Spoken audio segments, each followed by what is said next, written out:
जोहार, जय मूल्यवासी में संकेत और आप देख रहे हैं एमएन टीवी।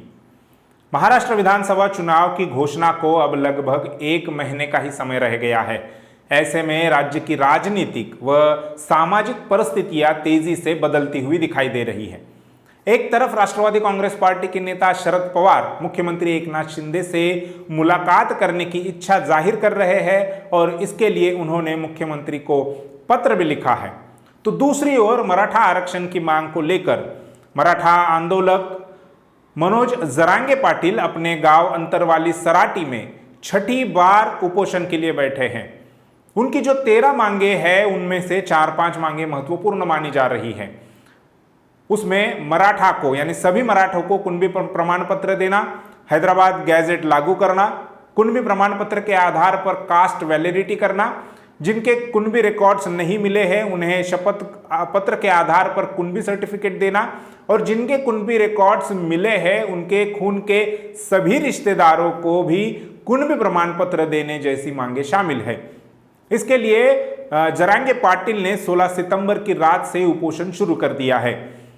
इसका कितना असर होगा ये देखने वाली बात होगी, लेकिन जिस तरीके से मराठा आंदोलन का असर लोकसभा चुनाव में देखा गया उससे यह समझा जा रहा है कि राज्य के विधानसभा चुनाव में भी यह एक बड़ा मुद्दा रहने वाला है। मनोज जरांगे पाटिल ने इस साल हुए लोकसभा चुनाव में एक राज्य में महत्वपूर्ण भूमिका निभाई थी। भाजपा को जरांगे फैक्टर का काफी नुकसान उठाना पड़ा था, इसलिए आने वाले विधानसभा चुनाव में भी वही चित्र दोहराया जा सकता है। ऐसी चर्चाएं अब महाराष्ट्र के राजनीतिक हलकों में चल रही है। मनोज जरांगे पाटिल के निशाने पर भाजपा के देवेंद्र फडणवीस ही क्यों है, यह सवाल भी उठाया जा रहा है। राज्य के मुख्यमंत्री तो एकनाथ शिंदे है, लेकिन जरांगे उन पर कोई बात नहीं करते, उनका विरोध करते हुए नहीं दिखते, केवल फडणवीस का ही विरोध करते हुए दिखाई दे रहे हैं। इसको लेकर भी चर्चाएं हो रही है।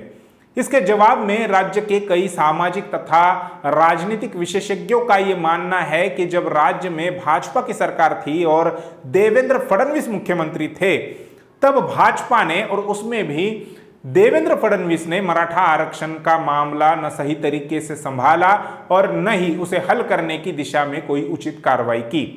इसके उलट भाजपा की जो विचारधारा है, उनकी जो कार्य पद्धति है, उससे भी मराठा आंदोलन संभालने में भाजपा विफल हो गई। भाजपा या भाजपा जैसे ब्राह्मणवादी दल की विचारधारा तोड़ो और राज करो वाली है और वैसी ही उनकी कार्य पद्धति भी है। इसलिए उन्होंने मराठा आरक्षण के मुद्दे को हल करने के बजाय आंदोलन को तोड़ने व उसके विरोध में अन्य लोगों को मैदान में उतारने का काम किया। इतना ही नहीं तो आरक्षण के लिए आंदोलन करने वाले मनोज जरांगे और उनके महिला कार्यकर्ताओं पर फडणवीस द्वारा ही लाठीचार्ज किया गया था। उसके बाद ही जरांगे फैक्टर सारे राज्य में चर्चा का विषय बन गया। उसके बाद मनोज जरांगे के 100 से ज्यादा कार्यकर्ताओं पर विभिन्न मामले दर्ज कराए गए हैं और भाजपा व फडणवीस उन्हें खारिज करने के लिए तैयार नहीं है। इन सब का खामियाजा भाजपा को इसी साल हुए लोकसभा चुनाव में भुगतना पड़ा। इन सब के बावजूद आज भी आरक्षण के लिए चल रहे जरांगे पाटिल के आंदोलन के विरोध में लक्ष्मण हाके को एक ओबीसी नेता के रूप में खड़ा करना और भाजपा के समर्थन से विधायक बने राजेंद्र राउत का जरांगे के विरोध में बयानबाजी करना व अब आंदोलन करने के लिए तैयारी करना, ये किसके ओर इशारा कर रहा है, यह बात अब किसी से छुपी नहीं है। इसके कर्ता देवेंद्र फडणवीस ही है, यह बात जैसे सबको पता है वैसे ही मनोज जरांगे पाटिल को भी ये बात पता है। इसलिए जरांगे के निशाने पर देवेंद्र फडणवीस ही रहते हैं। दूसरी महत्वपूर्ण बात यह कि लोकसभा चुनाव के नतीजों से ये बात साफ हो गई है कि मराठा मतदाता भाजपा को वोट नहीं दे रहे और वे भाजपा के विरोध में हैं। इसलिए भाजपा ने ओबीसी मतों का ध्रुवीकरण करने की योजना पर जोर दिया है। इसके लिए उन्होंने लक्ष्मण हाके और छगन भुजबल को सामने किया है, ऐसी जानकारी सूत्रों के हवाले से मिल रही है। भारत मुक्ति मोर्चा के राष्ट्रीय अध्यक्ष वामन मेश्राम ने पुणे में आयोजित उनकी शिव सम्मान परिषद में कहा कि भाजपा ये मानकर चल रही है कि उन्हें मराठा लोग वोट देने वाले नहीं हैं। इसलिए मराठा के विरोध में ओबीसी के मतों का ध्रुवीकरण करने की रणनीति के तहत ही सिंधुदुर्ग जिले में छत्रपति शिवाजी महाराज का पुतला गिराने की साजिश की गई थी। वामन मेश्राम ने अपने इस दावे को साबित करने के लिए कई सारे तथ्य व सबूत सामने रखे। वामन मेश्राम ने आगे कहा कि नरेंद्र मोदी जिन्होंने अपनी छवि ओबीसी के नेता के रूप में बनाई है, उनके हाथों से ही पुतले का अनावरण किया जाना यह किस बात की ओर इशारा कर रहा है। गौरतलब है कि ओबीसी भी भाजपा के समर्थन में नहीं दिख रहे। दरअसल ओबीसी एससी एसटी कहकर उन्हें जोड़ने के लिए भाजपा या संघ परिवार के पास कोई योजना, कोई कार्यक्रम नहीं है। वे ओबीसी एससी एसटी को कथित तौर पर हिंदू कहते हैं और उन्हें मुसलमान और ईसाइयों के विरोध में भड़काकर कथित हिंदू मतों का ध्रुवीकरण करते हैं। भाजपा हिंदू के नाम से उनका अपनी राजनीति के लिए इस्तेमाल करती है और इस्तेमाल होने के बाद उन्हें फेंक देती है। यह नीति अब ओबीसी नेताओं और ओबीसी समाज को भी समझ में आ गई है। इसलिए लक्ष्मण हाके और छगन भुजबल को ओबीसी नेता के रूप में सामने करने के बावजूद भी समस्त ओबीसी समाज मनोज जरांगे पाटिल के विरोध में नजर नहीं आ रहा। जिन लोगों को भाजपा से कुछ लाभ मिलने की उम्मीद है, केवल वही लोग ओबीसी के नाम से मराठा आरक्षण का विरोध करते हुए दिखाई दे रहे हैं। इस बात का सबूत यह भी है कि खुद भाजपा के अपने सर्वे में उन्हें आने वाले विधानसभा चुनाव में एक बड़ी हार नजर आ रही है। इस हार को जीत में परिवर्तित करने के लिए भाजपा अब एडी चोटी का जोर लगाने की तैयारी कर रही है।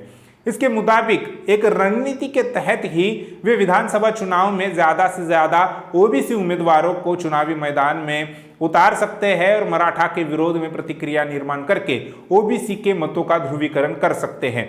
तब ही भाजपा को आने वाले विधानसभा चुनाव में जीतना संभव है। मीडिया रिपोर्ट्स के मुताबिक मनोज जरांगे पाटिल पिछले कुछ दिनों से विधानसभा चुनाव में उम्मीदवार उतारने के बारे में सोचते और उस प्रकार के विचार व्यक्त करते हुए दिखाई दिए।